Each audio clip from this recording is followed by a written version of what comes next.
The Ultimate Scare. Written by Barbara Joan Russell, also known as Ruth Ann Norden.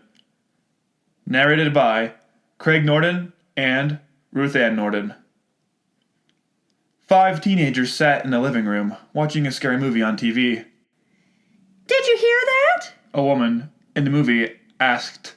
She tightened her grip on the man's jacket sleeve. It came from the closet. They inched towards the closed closet door in her house. The floorboards creaked in protest to their weight. Everything around them was silent, deadly silent, except for the slight scratching sound coming from behind the door. No! Don't open it! I changed my mind! She hastily stated. She tried to pull him away from the door, but he held up his hand in protest. She stepped back and nervously wrung her hands together.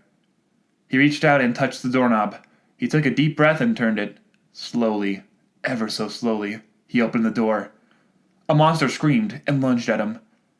4 of the 5 friends watching the movie screamed. Bill McCoy, on the other hand, just rolled his eyes. This plot was too obvious. Bill and Teresa, his younger sister, were at Wendy Matthews' house watching a scary movie. Their other 2 friends, Greg Thompson and Katie Stewart, had joined them. Everyone but Bill thought the movie was a big hit. They inched towards the closed closet door in her house. The floorboards creaked in protest to their weight. Bill stood up and walked to the kitchen to grab another soda. He had known Wendy since childhood, so he felt as if her home was his home too. Hi, Bill. Wendy's mother greeted. How was the movie? Oh, it's just another boring flick about monsters popping out of closets. He grinned. He always thought Wendy's mother was great. She was easygoing and let the 5 friends hang out at her house. His parents didn't like a lot of people at their house, so he spent most of his time at Wendy's. Would you mind taking these potato chips out to the living room? She requested. I would do it myself, but I hate scary movies. Really? Why? They keep me up at night. I know I'm an adult, but if I watch a scary movie, I'll be imagining that there's something under my bed all night. I used to be that way too, but I kept watching those kind of movies, and after a while, they all seemed the same. That's when they got boring. Well, that makes sense. I still can't bring myself to watch them, though. You're not really missing anything. I'll take those chips for you. He smiled. He took the big bowl of chips and walked back into the living room. Don't look under the bed! Greg yelled at the girl on TV. Why is she gonna look there? They always look there. Teresa squirmed. And the monster will be under there and attack her, Bill inserted. Sure enough, the monster did pop up and dragged the girl under the bed. Bill yawned while his friends screamed again. He munched on some chips. At least the chips were good. When the movie finally came to an end, he breathed a sigh of relief. Wow, that was awesome! Teresa cheered. Yeah, great choice, Wendy. Katie agreed. What do you think, Bill? You've seen just about every scary movie out there. Did this one meet your expectations? Wendy wondered. Hardly. He shook his head. Sorry. Don't mind him. He's impossible to please. Teresa grimaced. The rest of us loved it. I'll be having nightmares for weeks. I don't get you, Bill, Greg stated. What will scare you? Something more frightening than these movies, he replied. Seriously, guys. Am I the only one who's tired of them? I want to be scared, but these movies are too predictable. There's no suspense at all. Oh. Wendy frowned. Don't mind him. He was born to be irritable. Teresa responded. After playing a board game, Bill decided it was time to go home. He wanted to check out his new computer game. Are you coming? He asked Teresa. I'll catch a ride with Katie and Greg, she replied. Suit yourself. See you all later. He drove home and parked in the garage. His parents were still out on their date. Good. I have the house to myself, he thought. That meant he would have full access to the computer. They only had one computer, and it was a pain to wait for someone else to be done before he could use it. He went to the 4th bedroom, which was in the basement. The 4th bedroom was really a computer room. He sat in the chair in front of the computer, signed into his game account, and loaded up his new game. He played the game for 20 minutes before he noticed a strange sound coming from upstairs. At first, he didn't think anything of it, so he ignored it. But after hearing the sound for 5 minutes, he turned down the volume on the speakers and carefully listened. Was someone walking upstairs? He frowned. He would have heard his parents or sister come home, which they hadn't. So he knew he was alone in this house. Or was he? He sighed. I guess I should go and investigate the upstairs. He stopped his game and stood up. He quietly walked up the steps. He glanced around the upper floor. No one was there. It was just a typical living room with a couch, chair and entertainment center, and a bathroom and kitchen. Everything looked normal. He shrugged and started to go back downstairs. Where was it coming from? He walked to his parents' bedroom.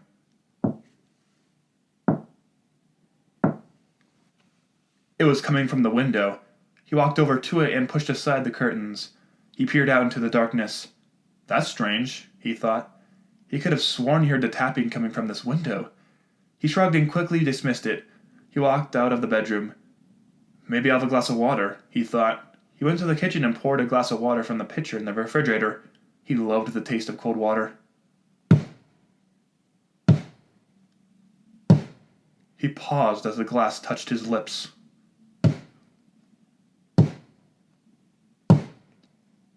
Okay, now he knew something suspicious was going on. He stood still while he focused on the sound. It sounded like it was coming from the downstairs. He reluctantly put the glass on the counter and raced down to the basement. All was quiet. Maybe someone broke into the house and just realized he was there? He frowned. Running down the stairs may have been a bad idea. Whoever broke in was now aware that he had known about the intruder. He knew he had to check all the rooms. He considered calling the police, but he figured he could handle it himself. He found a baseball bat his dad kept in the hallway closet in case things like this happened. He held it up, ready to strike if he had to. He entered the computer room. He checked the closet and saw nothing unusual. 1 room down, 3 to go. He softly entered the bathroom across from the computer room. He tried to be as quiet as possible as he inched toward the shower curtain which hid whatever was behind it. He grabbed the shower curtain and quickly pulled it aside. Nothing. Sighing, he released the curtain.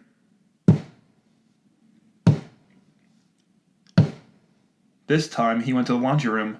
Again, he found nothing unusual.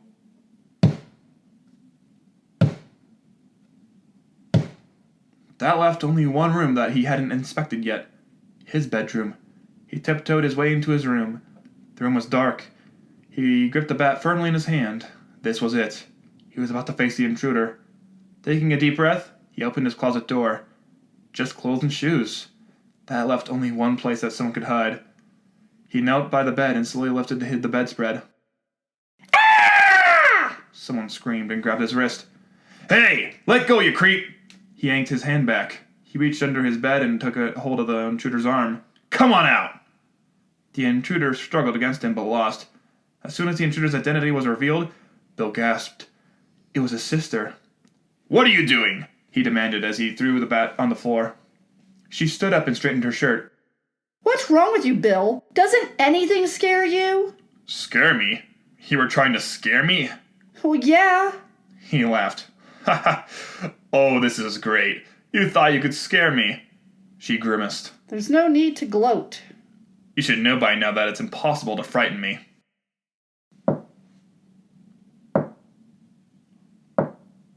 So, you're not doing this alone? It was more of a statement than a question, and she already knew the answer. Their friends were helping her. He crept over to the window, pulled back the curtains, and saw Greg quickly duck. But it was too late. He already saw his friend. He yanked the window open and grabbed Greg by the shirt before Greg could run away. Gotcha! He laughed. He figured it out, Teresa informed him. She had a sour expression on her pretty face. You were the fun out of everything, Greg sighed. Bill let go of his shirt. Who else was involved in this silly prank? You might as well come out. He knows, Teresa yelled. Wendy popped up from the bushes, and Katie came down the stairs. You can't scare the master, Bill grinned proudly. Fine. Teresa rolled her eyes. Nothing can scare you. I swear, you are impossible to be around sometimes. I'm going to bed. See you later. She waved to her friends, then she stomped up to her bedroom. Wendy and Katie sullenly hopped into Greg's car and left. Amateurs, Bill snickered as he watched Greg drive away. He went back to the computer and continued to play his game. Just as he was about to get to the next level, a message quickly flashed across the screen. You're next. He blinked in surprise. The game appeared before him. He must have imagined it. He was about to press an arrow on the keyboard when another message flashed before him. I will not be ignored. He rubbed his eyes and looked at the screen again. The game read, Game over.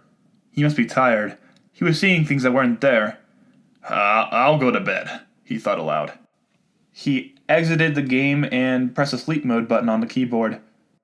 You can't escape. Flashed another message. This is so juvenile, he muttered to himself. He had to admit that his friends were clever to think to skag up. I know it's you, he called out. There was no answer. He groaned and turned the computer off. I will not go away. Flashed another message. He shifted uneasily in his chair.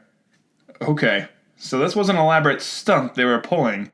He refused to be taken in by it. He stood up and left the room. I'm still here, Came a whisper. He turned around. The hallway was empty and strangely quiet. The only sound he heard was his own breathing. He would check on Teresa. She must be hiding somewhere, waiting to jump out at him. But when he opened her bedroom door, he found her sleeping in her bed. He knew that when she snored like that. She wasn't pretending to be asleep. She was actually sleeping. Okay, so it wasn't her this time. Maybe Greg parked his car down the street so that he, Wendy, and Katie could walk over and lurk around his house. He frowned. That didn't explain the computer messages. He was stumped on that one. How did they do that? He softly closed her bedroom door and followed the sound. It was coming from the bathroom. That's odd. How could his friends get into the bathroom without him noticing? He walked to the bathroom and flipped on the light switch. It was empty. The shower curtain was pulled aside, so he knew no one was hiding behind there.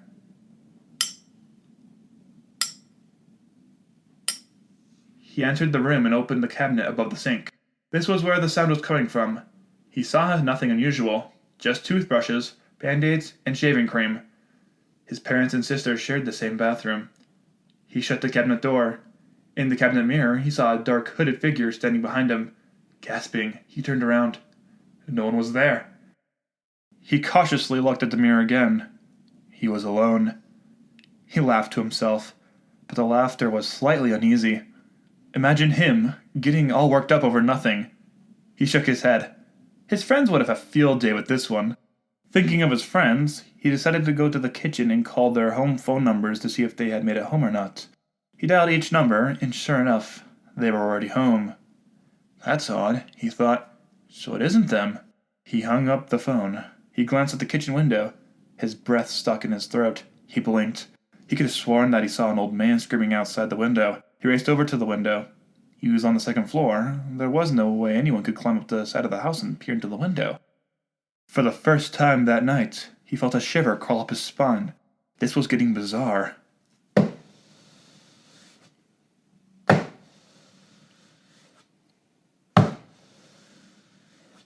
Now he was hearing sounds coming from the living room. He ran to that room, but he didn't see anything.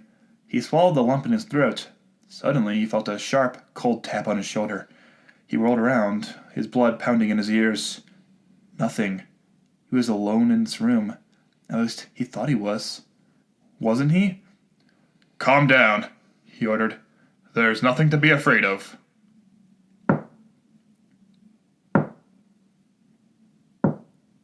Dread filled him as he looked over at the hallway closet door.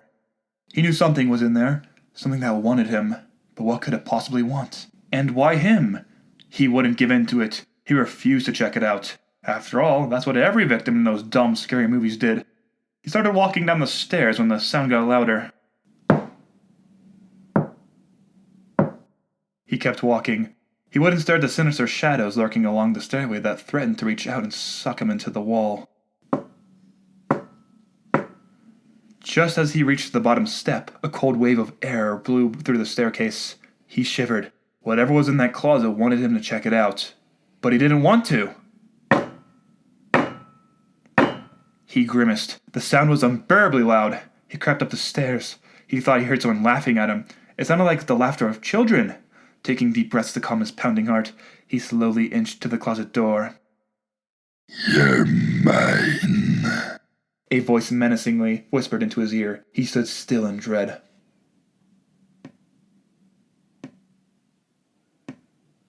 The sound was so faint he could barely hear it. He suddenly felt dizzy. This wasn't happening. It couldn't be happening. There was no way it could be real. The constant tapping was hypnotic. It drew him toward the closed door. He had to see what was behind it. It would drive him crazy if he didn't. He carefully monitored each step he made. He walked, as if in a trance, to the door. I can't believe I'm doing this, he thought. What's wrong with me? Everyone knows that you're not supposed to open a closed door when there's a suspicious noise coming from the other side. Resist. Flee. Such suggestions furiously ran through his mind, but he had to see what was behind the door. He had to! His hand shook as it touched the doorknob. I can't believe I'm doing this.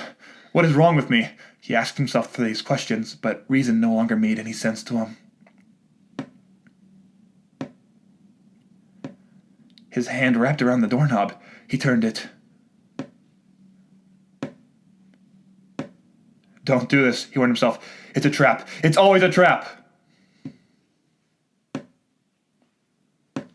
He slowly, ever so slowly, opened the door. The door creaked in protest. He screamed in terror. He saw himself in the closet. He was dead. A rope was tied around his neck. Then his corpse reached out and grabbed his throat. He struggled to free himself from his corpse's strong hold. He kicked against the door with all his might. Teresa ran out of her bedroom and yelled out Bill's name. Help me! Save me! He choked despite the lack of air flowing into his lungs. She frantically assessed the situation. She didn't see anyone attacking him. He was strangling himself. She quickly ran over to him and struggled to pry his hands off his throat, but he just pushed her away from him. She fell and landed on her side on the floor. She saw the fear in his eyes, and she knew that she had to call 911. She urgently ran to the phone and dialed the number. After she was done, she ran back to him. Don't give up! Help is on the way! She shouted over his squeaky protests. She grabbed one of his hands and used her full strength to pry his hand away from his throat, but he was too strong. She finally let go and fell to the floor again. She panted from exhaustion. Bill stared at her, his eyes begging her to save him, but she couldn't, and tears streamed down her cheeks. She watched him die. It was horrible. She couldn't look at him anymore. The paramedics arrived too late. It was self-evident to everyone that Bill killed himself, although they could never figure out how he managed to strangle himself. It's as if he was scared to death. The phrase echoed in her mind. He did, she realized. No one else could scare him. He scared himself, and he died in the process of searching for the ultimate scare, for what he could be more powerful than his own imagination. I'm never watching another scary movie for as long as I live, She vowed, as the paramedics took her brother away. The end.